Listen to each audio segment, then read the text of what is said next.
Could you build a real iron dome around a country?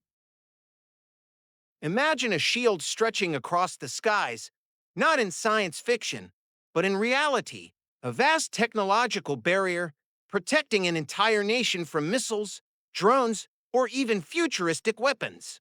The idea sounds like something out of a superhero movie, but it's a question that engineers, militaries, and dreamers have asked.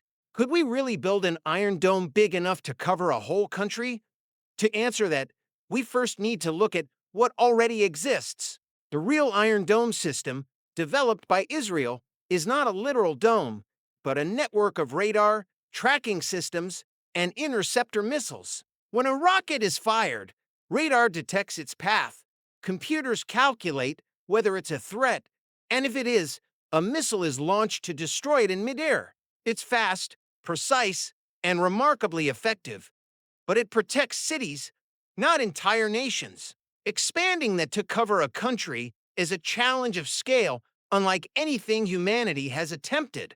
Consider the size of the sky above a country. Even a small nation has thousands of square kilometers of airspace. To guard it all, you would need an enormous number of radars and interceptors, spread out in overlapping layers, each ready to react within seconds. The cost alone would be astronomical. Israel's Iron Dome launches interceptors that can cost tens of thousands of dollars each to stop rockets that might be made for just a fraction of that price. Multiply that across the countless potential threats, and the economic imbalance becomes clear. A dome that wide would drain resources faster than an enemy could ever fire missiles. And then there's physics. Every defense system has limits. Interceptors can only fly so fast, radars can only track so many objects, and no network is perfect. If dozens or hundreds of missiles are launched at once, a saturation attack, even the best systems can be overwhelmed. Scaling up to cover an entire country only magnifies that vulnerability. To imagine a true shield, like a glowing bubble around a nation, means going beyond conventional interceptors into something almost futuristic. Some scientists have proposed energy-based defenses, giant lasers that could shoot down missiles at the speed of light, or railguns that fire hypersonic projectiles. In theory, they could offer limitless protection without the crippling costs of missiles. But in practice, those systems face enormous challenges, from the power required to run them to the accuracy needed to hit a tiny warhead moving faster than sound. And even if we solve those problems, lasers can be blocked by clouds, smoke, or dust. A real-life dome, it seems, would always have cracks. There's also the problem of space. The higher you try to build your shield, the more difficult it becomes. A missile can arc into the upper atmosphere, far beyond the reach of ground-based systems.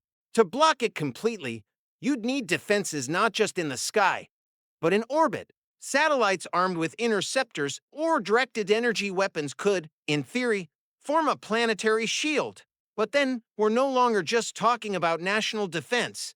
We're talking about the... Still, the dream persists. Humans have always sought protection from above. City walls in ancient times, anti-aircraft guns in world wars, and now missile shields in the modern age. The Iron Dome is proof that some form of defense works. Expanding it into a true national or even global shield, however, may remain beyond our reach for decades to come. The sky is simply too wide, technology too imperfect, and costs too high. So, could you build a real Iron Dome around a country? The answer, for now, is no, at least not in the way science fiction imagines. But each step forward, from radar to lasers to orbital defenses, brings us closer to a world where the idea of shielding an entire nation might not sound impossible. Perhaps the future won't give us a literal dome glowing in the heavens, but it may give us a patchwork of defenses strong enough to keep threats at bay. And maybe that's the real lesson. Security has never been about building perfect walls. It's about buying time, reducing risk, and reminding us that even under the open sky, we are always trying to build a safer place to live.